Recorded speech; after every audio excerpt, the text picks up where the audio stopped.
Welcome Tamil stocks friends. October 19ஆம் தேதி ஞாயிற்றுக்கிழமை இந்த வீடியோவில் முக்கியமான மார்க்கெட் அப்டேட் பார்க்கலாம். இந்தியாவின் முன்னணி தனியார் வங்கி நிறுவனமான HDFC பேங்கோட 2ஆம் காலாண்டு முடிவுகள் வந்திருக்கு. நிகர லாபம் சென்ற ஆண்டு 16,820 கோடி, இந்த ஆண்டு 18,641 கோடியாக 10% அதிகரிச்சிருக்கு ஆண்டுக்கு ஆண்டு. NII நெட் இன்ட்ரெஸ்ட் இன்கம் நிகர வட்டி வருமானம், அதாவது அவங்க ஈட்டிய வட்டிக்கும் அவங்க செலுத்தும் வட்டிக்கும் உள்ள வேறுபாடு தான் இது NII. நிகர வட்டி வருமானம் சென்ற ஆண்டு 30,114 கோடியாக இருந்திருக்கு, இந்த ஆண்டு 31,551 கோடியாக 4.8% அதிகமாயிருக்கு. செயல்பாட்டு லாபம் ஆண்டுக்காண்டு 18% அதிகரிச்சிருக்கு. GNPA gross non performing asset மொத்த வாராக்கடன் 7.42% குறைஞ்சிருக்கு. NPA நான் பெர்ஃபார்மிங் அசெட்டு வாராக்கடன் 6.75% குறைஞ்சிருக்கு.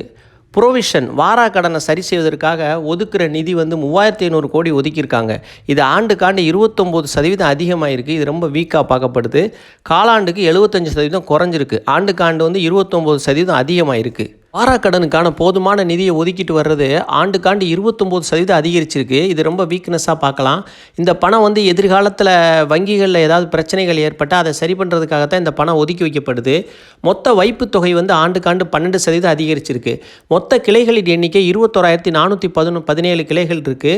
ஸ்டாக் ப்ரைஸ் பார்க்கலாம். ஹை 1,018 வரைக்கும் போயிருக்கு. லோ 812, க்ளோசிங் 1,002 க்ளோஸ் ஆகிருக்கு. PE ratio 22, sector P 20, book value 337, 3 time அதிகமாக இருக்குது. 2.19% நல்ல டிவிடெண்ட் கொடுக்குறாங்க.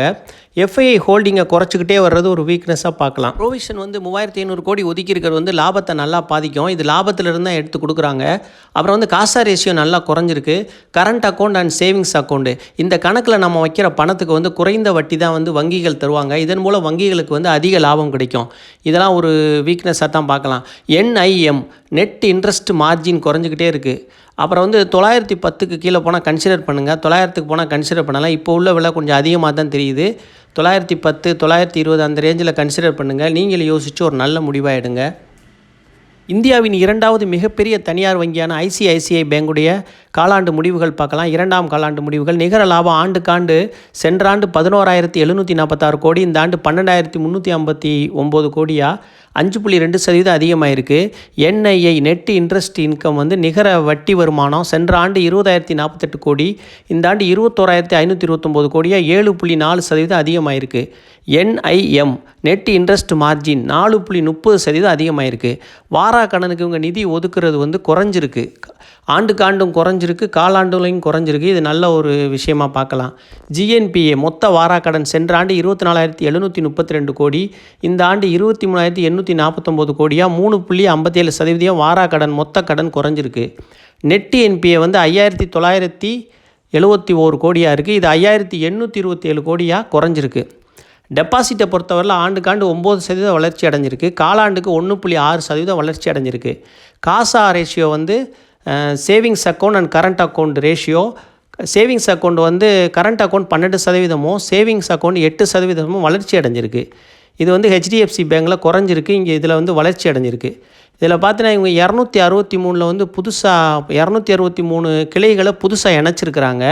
மொத்த கிளைகள் 7,246 கிளைகள் இருக்குது. 10,610 ATMகள் இருக்குது. ஸ்டாக் ப்ரைஸ் பார்க்கலாம். ஹை 1,500 வரைக்கும் போயிருக்கு. லோ 1,186 வரைக்கும் கீழே போயிருக்கு. க்ளோசிங் 1,436. PE ரேஷியோ 19.41, 20க்கு கீழே தான் இருக்குது. சீப்பாக தான் இருக்குது PE ரேஷியோ. செக்டார் P 20 இருக்குது. டிவிடெண்ட் பெருசாக எதுவும் கொடுக்கல. ரிசல்ட் பரவாயில்லாமல் இருக்குது. இந்த ஸ்டாக் சமீபத்தில் 1,400க்கு கீழே போகணும் கன்சிடர் பண்ணுங்கன்னு சொல்லியிருந்தோம். அது 1,332 வரைக்கும் போயிருந்துச்சு. கன்சிடர் பண்ணவங்க லாங் டேர்முக்கு வச்சுக்கோங்க. இப்போதைக்கு விலை ரொம்ப அதிகமாயிருச்சு. இந்த ஒரு வாரத்தில் ஏறி இறங்கிருச்சு. இப்போ நீங்கள் இதை 1,400க்கு கீழே மறுபடியும் ஒரு வாய்ப்பு கிடைச்சா கன்சிடர் பண்ணிவிட்டு லாங் டேர்முக்கு வச்சுக்கோங்க. ஃபண்டமெண்டல் நல்லா ஸ்ட்ராங்காக இருக்குது. ரிசல்ட் பரவாயில்லாமல் இருக்குது. இது நீங்களே யோசித்து ஒரு சொந்தமாக முடிவு எடுத்துக்கோங்க. IDFC ஃபர்ஸ்ட் பேங்கோட 2ஆம் காலாண்டு முடிவுகள் வந்திருக்கு பார்க்கலாம். சென்ற ஆண்டு 200 கோடி, இந்த ஆண்டு 352 கோடியாக 75% அதிகரிச்சிருக்கு. NII நெட் இன்ட்ரெஸ்ட் இன்கம் மொத்த வட்டி வருமானம் சென்ற ஆண்டு 4,788 கோடி, இந்த ஆண்டு 5,113 கோடியாக 6.78% வளர்ச்சி அடைஞ்சிருக்கு. GNPA gross non performing asset வாராக்கடன் சென்ற ஆண்டு 1.92 இருந்திருக்கு, இந்த ஆண்டு 1.86 குறைஞ்சிருக்கு. நான் என்பிஏ வந்து நெட் என்பிஏ 0.52 இருக்குது. ஐடிஎஃப்சி ஃபர்ஸ்ட் பேங்க் வந்து 35 மில்லியன் வாடிக்கையாளர்களுக்கு சேவையை வழங்கிட்டு வர்றாங்க.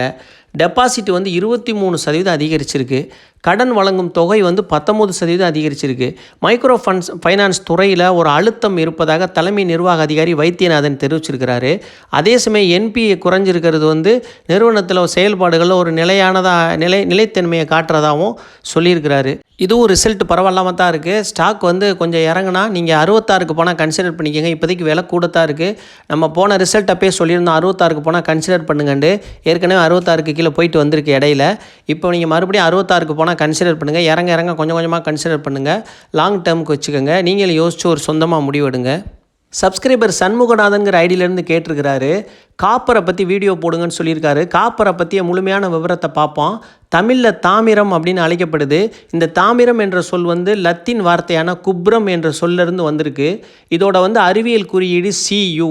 இது வந்து ஒரு வேதியியல் தனிமமாக இருக்குது. காப்பர் வந்து ஒரு வேதியியல் தனிமம். தாமிரம் என்பது மனிதனுடைய பழமையான உலோகமாக இருக்குது. இது வந்து சைப்ரஸ் தீவில் அதிகமாக இருக்கிறதா அறியப்பட்டிருக்கு. உலகிலேயே அதிக காப்பர் கிடைக்கும் நாடு சிலி. இது அதிக அளவில் காப்பரை உற்பத்தி செய்கிறாங்க. பெரு வந்து 2வது இடத்துல இருக்குது. 3வது இடத்துல காங்கோ குடியரசு இருக்குது. இந்த 3 நாடுகள் முன்னணியாக இருக்குது இந்த காப்பர் உற்பத்தியில். இதோடைய பயன்கள் என்னென்னு பார்த்தோம்னா, சிறந்த கடத்து திறன் மற்றும் அரிப்பு எதிர்ப்பு காரணமாக இது வந்து ஒயரிங் துறையில் முக்கியமாக பயன்படுத்தப்படுது. அப்புறம் ரேடியேட்டர் மற்றும் ஏர் கண்டிஷன்லையும் பயன்படுத்துகிறாங்க. இது வந்து சுகாதார பராமரிப்பில் இன்றியமையாததாக இருக்குது. புதுப்பிக்கத்தக்க எரிசக்தி அமைப்புகள் மற்றும் தொழில்துறை எந்திரங்கள் மற்றும் நுகர்வோர் பொருட்கள் உற்பத்தி செய்வதில் முக்கிய பங்கு வகிச்சிட்டு வருது. இப்போ வந்து இது போதுமான அளவு நமக்கு கிடைக்காதனால தான் நம்ம வெளிநாட்டிலேருந்து ஜப்பான்லேருந்து இறக்குமதி செய்கிறோம். இந்தியா வந்து ஜப்பான்லேருந்து காப்பரை இறக்குமதி செய்து இந்தியாவில் ஹிண்டால்கோ நிறுவனம் ஒரு ஆண்டுக்கு பல லட்சம் டன் காப்பரை வந்து உற்பத்தி செஞ்சுட்டு வர்றாங்க. இந்தியா வந்து ஜப்பானில் 86% காப்பரை இறக்குமதி செய்கிறாங்க. இது 2024 மொத்த மதிப்பு 10.33 பில்லியன் அமெரிக்க டாலராக இருக்குது. இப்போ இந்த காப்பர் உற்பத்தி தொழிலில் வந்து முன்னணி நிறுவனமாக இருக்கிறது வந்து ஹிந்துஸ்தான் காப்பர் தான்.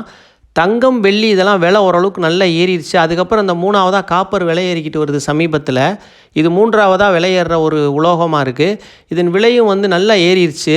நம்ம காப்பரில் வந்து ஸ்டாக்கில் முதலீடு பண்ணணும் அப்படின்னு பார்த்தா மற்ற நிறுவனங்களை விட இந்த ஹிந்துஸ்தான் காப்பர் தான் நல்லா இருக்குது ஃபண்டமெண்டல்.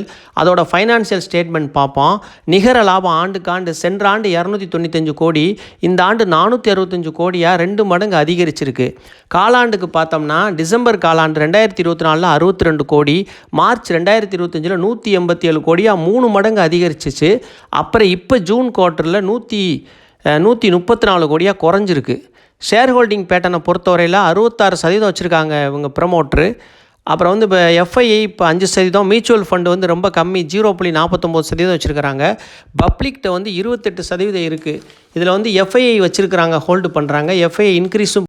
ஸ்டாக் ப்ரைஸ் பார்க்கலாம். ஹை 365, லோ 183, க்ளோசிங் 342 க்ளோஸ் ஆகிருக்கு. BE ratio 68, sector BE 72, book value 24 ரூபா. 14 டைம் கிட்டத்தட்ட 13 டைமுக்கு மேலே அதிகமாக இருக்குது. இந்த காலாண்டில் நிகர லாபம் குறைஞ்சிருக்கு. மற்றபடி எந்த ஒரு வீக்னஸும் இப்போதைக்கு இருக்குதா தெரியல.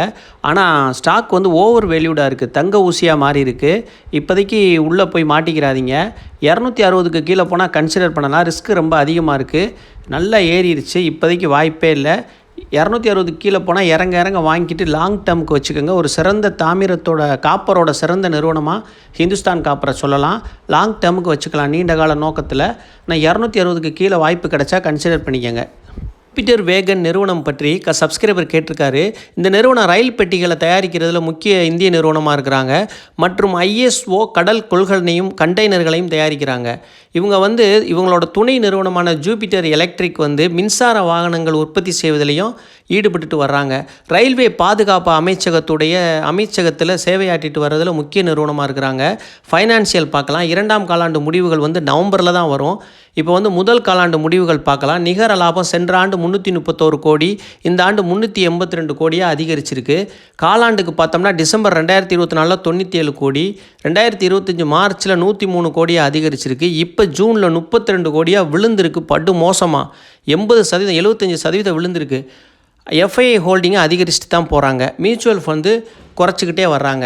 இது வந்து இவ்வளோ தூரம் விழுந்திருக்கு பங்கு விலை ஒரு காலாண்டில். எஃப்ஐஐ ஹோல்டிங் அதிகரிக்கிறதுக்கு என்ன காரணம்னு தெரியல. மியூச்சுவல் ஃபண்டு குறைச்சிட்டாங்க, நல்லா பப்ளிக் வந்து அதிகரிச்சுட்டு போகிறாங்க. இப்போ வந்து ஸ்டாக் ப்ரைஸ் பார்க்கலாம். ஹை வந்து ஹை வந்து 588, லோ 270, க்ளோசிங் 319 க்ளோஸ் ஆகிருக்கு. BE ratio 42, sector B 37, book value வந்து 60 ரூபா, 5 டைம் அதிகமாக இருக்குது. காலாண்டு லாபம் வந்து 70% விழுந்தது தான் இந்த இறக்கத்துக்கு காரணமாக இருக்குது. 310 ஸ்டாப் லாஸ் வச்சுக்கிட்டு கீழே போனால் வெளியே வந்துடுங்க, மறுபடியும் மேலே வந்தால் உள்ளே வந்துடுங்க. இப்படி தான் இதை நம்ம கையாளணும். ஏன்னா 310 கீழே போனால் நீங்கள் இதை ஸ்டாப் லாஸாக வச்சுக்கோங்க. 310 ஒரு முக்கியமான அளவு. அதை வச்சுக்கிட்டு நீங்கள் லாங் டேர்முக்கு கூட ஹோல்டு பண்ணலாம்.